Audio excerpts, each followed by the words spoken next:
Hari ini kita akan belajar diagram alir.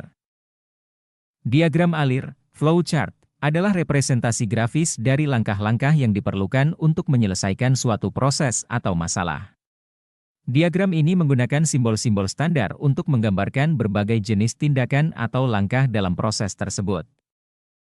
Fungsi diagram alir: 1. Memvisualisasikan proses, membantu memahami dan menganalisis alur kerja atau algoritma. 2. Dokumentasi, menyediakan dokumentasi yang jelas dan mudah dipahami untuk proses atau program. 3. Komunikasi, memfasilitasi komunikasi antara anggota tim atau dengan pihak lain yang terlibat dalam proyek.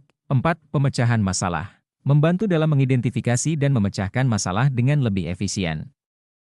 Simbol-simbol dalam diagram alir: terminator, simbol oval yang digunakan untuk menunjukkan awal atau akhir dari suatu proses.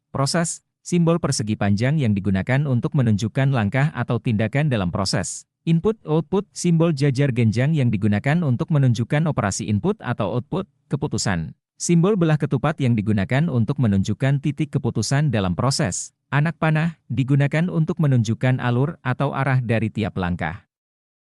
Langkah-langkah membuat diagram alir. 1.